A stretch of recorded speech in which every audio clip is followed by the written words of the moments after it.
Welcome back, radio entrepreneurs, listeners, and fans. I'm producer Jillian King, and I'm excited to introduce you all to part 2 of the Summer 2025 FBA Family Business Panel Discussion.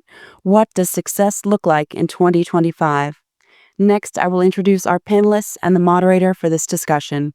We are joined today by Stephen Wilchins, founding partner of Wilchins, Cosentino, and Novins, Richard Hirschen, partner at Gray Gray, Brian Nagle, co-founder of the Family Business Association and senior managing director of Citizens Private Wealth, and Jonathan Jaxtimer and Sam Jaxtimer, the second-generation leadership of Jaxtimer Builders. Welcome. And lastly, radio entrepreneurs, host, and founder of Mage LLC, JDavis. Welcome, Jeffrey. I'll now hand the conversation over to you. Thank you very much, Jillian. We appreciate all the help that you give all of us at Radio Entrepreneurs and make our jobs easier every week. You know, I don't think it's a big push to say that the people in this room are groupies for family businesses. 85% of all businesses in the United States are owned by families. The Jaxtimer family just figuring out how to continue this legacy into another generation of an extraordinarily successful business. One of the things I think that their father had, since he had all employees, was accountability was probably a lot easier for your dad. Now he has 3 sons in the business, daughter-in-law right now, and there's a lot of transition, moving parts going on. Jonathan and Sam, how do you feel and how do you deal with accountability right now? Is it an issue? Is it something that you need to work on? I think it's definitely a challenge, right? There is, blurred vision of, maybe who someone may report to in that area or who to defer a certain response to. It's something we're working through as we go and deferring some of those responsibilities. It is challenging sometimes. The landscape side of the business, we've, already gone through a transition and developed an org chart with structure. Everyone has one boss. They know who it is. And everything down to the crew members, it's all data driven. So they see their job costing daily. The, guys are tracking their hours daily, and we're tracking efficiency and how they're doing on their day-to-day jobs, daily, monthly, and yearly. So there's definitely a little difference in the businesses there. Well, how do you handle the compensation within the business? Is it done differently? Is it still handled by your father? Is it done by you? Definitely, as we go forward, hiring new employees, we are being given the power to hire and determine in rates and such. Some of the people that have been here a long time and that he's worked with for years, he's still, the boss. And when it comes to that, Sam can speak to his crowd, but he has full ownership of that. But Sam, go ahead. Yeah, since taking over construction, I hire and fire my own guys at whatever rate. We budget for average crew rate for the whole year, and I own it at the end of the year. If I'm over, I'm over, but I can decide how much people are getting paid. Yes. Any questions from the panel? Yeah, I'd be curious. In the last segment, philanthropy was mentioned. Did that start with your father in the business, or did it start at your generational level within the business? That started with EJ, right? That is, definitely one of his passions. You heard Jeffrey speak about fishing. The whole family loves fishing and boating. Anytime we get out of the office, that's what we're going to do, right? In the summer times or traveling in the winter. So, with that passion, he's created several fishing tournaments, several, charities on Cape Cod that we religiously support. Okay. And that's been instilled in us, that started with him. He's been doing this, running different fundraisers successfully for 35 years, right? Somehow he's, ended and started new, but we try to spread the wealth. This time of year, it's super busy with that. We have several functions coming up. We support Big Brothers. They're the co-chairs of the Cape Cod Big Brothers and Sisters Foundation. And, I partake in that. I have my Big Brothers golf tournament on Monday that I, am the leader of there from the family. And then we do, work at several other of our own events, and we participate in many, many others. That is a huge thing that he's instilled in us, and our employees, and, participate as well. So the idea is to have direct family involvement in these philanthropic efforts. Absolutely. And we do fully continuing that. That's something that we would love him to, broaden his bandwidth on, and as we take on more responsibility in the company. Terrific. We can, just as you said, you're taking on more responsibility to the company, and, going back to a question or two before, as you're taking on more responsibility, more and more management functions, How did all that happen? Did you all approach your dad and say, "Hey, we think we're ready for some more here," or did dad approach you? And how did that whole process go? I'd say it started about 5 years ago when we've always had landscape business separately.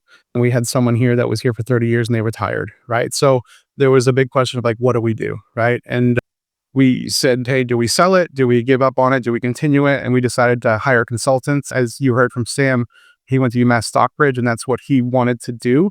So I volunteered as a Jaxtimer to help take over that part of the business and run it and, start from the beginning. We said, we have great clientele, we have great employees. Why would we give up on something like this? It's natural for our business and in our, property management program. We service, second home clients, right? So it was natural. We started from the beginning. We've lost a lot of people since we've started that transition due to changing in the org chart and responsibility and accountability.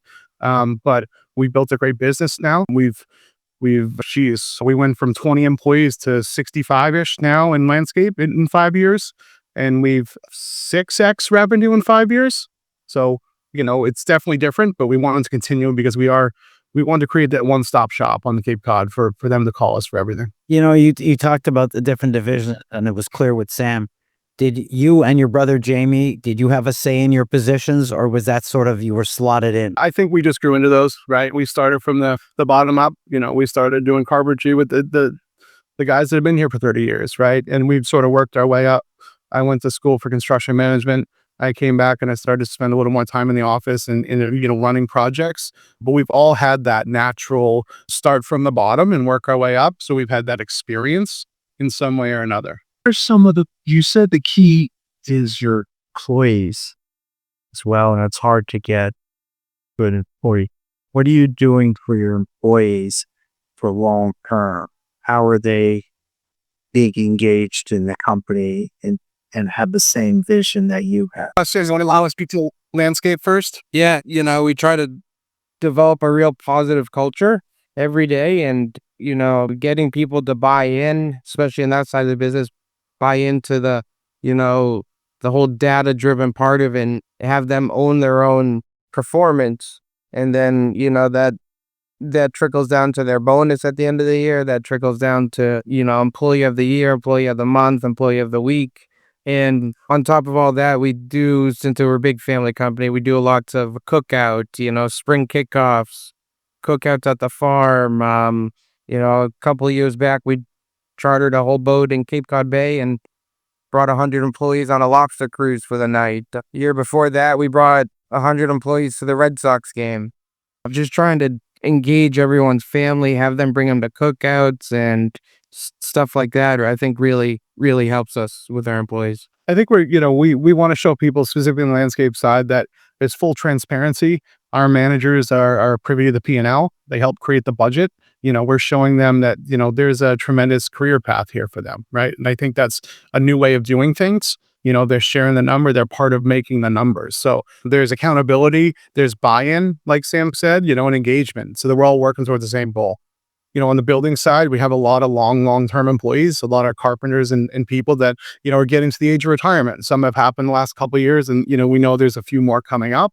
And, that's where we're starting to, I think about, building our own team and bringing new people in and getting, some of those replacements, as people decide to move on. So you mentioned all these charitable events and all these wonderful things that you support, and I think it's great. And I've seen the benefits of that. How do you separate personal time from business time? Can you do it? Is it a struggle? It definitely is a struggle. When we do have time off, it's usually together. When we do take vacations, it's usually together. Even at the dinner table last night, my mother's birthday, we always get into work conversations, but that's something that, we need to strive to, try to separate a little bit, especially as significant others are around and, all they hear is talk about is work and fishing. And how many people were at dinner last night? 18? There was 6 or 7 of us. Oh, okay. And you're one short. Given that challenge that you just mentioned, the separation, what advice would you give to other family businesses on how to try to navigate that? One, beginning, shut the phone off after dinner or before dinner, sorry. Yeah, I would try to, we tried to have a rule one year to not talk about work at dinner. It always seemed to be a topic though that would come up in some way or the other. I think communication is super important, between everyone, right? I think that's something that we lack right now. That's something we need to work on, personally, and as a group, but if we're communicating well, I think things go, more smoothly, and I think there's, when we're not, that's when there is some friction. But I think that's a good question, Brian. And think it's something that a lot of families struggle with over time, especially a family like this that works together, plays together, markets together. It's all one big package, dinner together. It's all one big Jaxtimer ball of events that keep going 365 days a year, and they vacation together. Correct, Jonathan? That's correct. I think that as we're growing and aging a little bit, I think we're also trying to do some of those things on our own, whether it's, hey, just a couple of the brothers going on a trip, or, just solo with the significant others, right? I think intentionally planning some of those is good, right? Just to decompress. Well, to just move it a little bit lateral, I'm sure it'll make my other panelists happy. And again, you're more on the front end. How does the family as of yet have any kind of operating agreement between you? How are you handling governance? And I'm sure this is always Steve's favorite part of the discussions, because this is what Steve does. But is this something that you've addressed at all or starting to? I know you have a board of advisors. It's not something that we currently have. There's been, discussions of it early on, to implement, but that's something that we have not crossed yet. So what point are you going to say it's important? I think we're getting close to that. I think we're going to be rolling out some new job descriptions, new responsibilities for a couple key roles in our business, field and office, to sort of, maybe separate or clarify some of the responsibilities where they're blurred.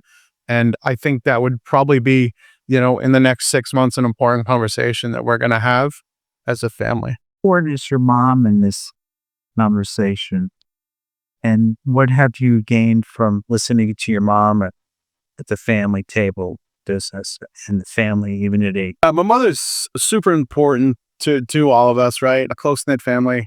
Like I mentioned before, she does partake in meetings. Jeff mentioned the board of advisors and family meetings and important decisions, with business decisions and or employee decisions. She's always a part of that. I think she would love to step back a tad bit here and, not be in the office 4 days a week and go enjoy life. But she's, I think, instrumental to us as a group, as the boys, to, help move some of these tough discussions along, right? And to actually get some movement out of them, because I do think she knows that, we can do it intentionally, that we need to make some changes. And her voice is important in the room. Well, and also, which I don't want to get lost in it, from what I can see, your mother and father are full partners together. They just have different skills, correct? Correct. All right. Anybody else in the panel have a follow-up question in that area? Okay. Just how has your professional team changed over the years? Has that changed the way you look at sort of the management of your teams? Sorry, I didn't see your note there.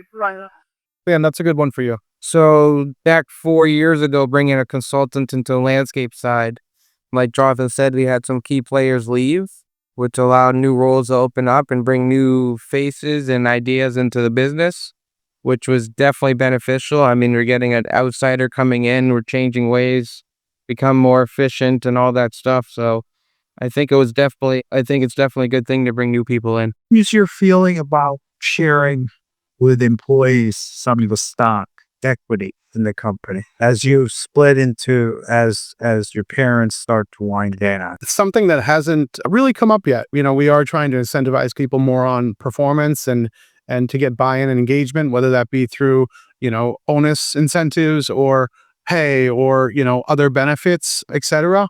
But, I think, this type of employee these days, what's in it for me, right? They want to know, like, hey, how can I move forward here? And we want to show them, first of all, the potential, the career path that they could have here as we are moving on a journey. We fully intend to keep growing and keep the business going. And I think there's going to be a lot of opportunity for people, right? So we have not looked at that yet, but I'm sure some type of program would be on the table. Well, I think Steve has sort of flipped the switch, in terms of looking internally at key employees and potentially having them involved in some, I'll call it gain sharing program. I'll be a management consultant. But have you ever looked or thought about outside partners or investors in the business? Because you have reached a critical mass of size. And have you ever been approached or looked at that as well? Not yet. Something that we have not engaged in yet. I would say immediately we don't have any interest in it, but things change down the road. One of the things we've seen other family businesses do over the years is participate with the local technical colleges and community colleges to find that next level of talent, bring them in, educate, train, mentor into those roles. Have you started to look at that, or is that something you would consider? We do. EJ currently is on the Cape Cod Tech, Upper Cape Tech board. So we do have people that are coming in for carpentry and landscape. We have one currently that just left. We have another one coming in a couple weeks. That is important to us, right? To get people engaged. So we do partake in those programs. On the landscape side, we have, also brought on employees for the horticulture programs and things like that.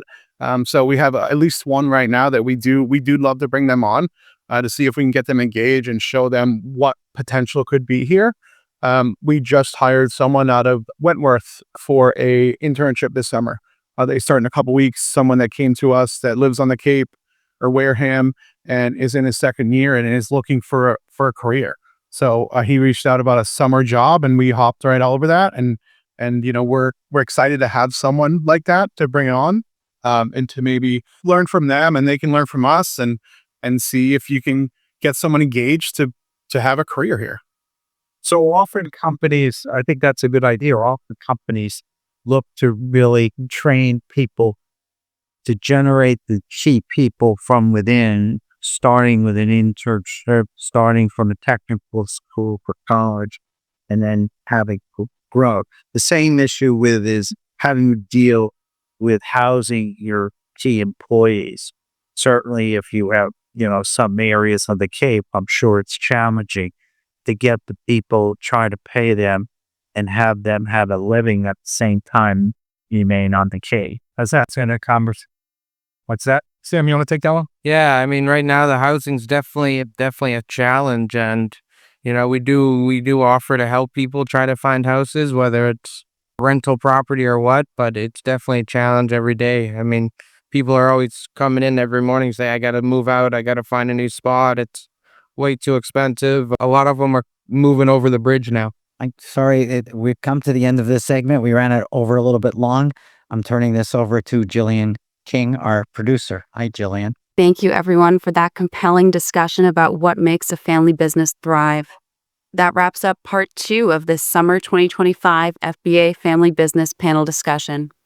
Thank you to all our listeners and viewers who have tuned in for this panel. Be sure to check out part 1 if you didn't already hear it, and part 3 of this discussion to hear more on these topics. And if you're a fan of our videos, please be sure to like, comment, share, subscribe, and press that bell button. For more on this topic, tune into our continuing series on family business success. Radio Entrepreneurs is also active on LinkedIn, so follow our page there as well for more business advice and topical business discussions all year round. Until next time, goodbye and thanks for listening.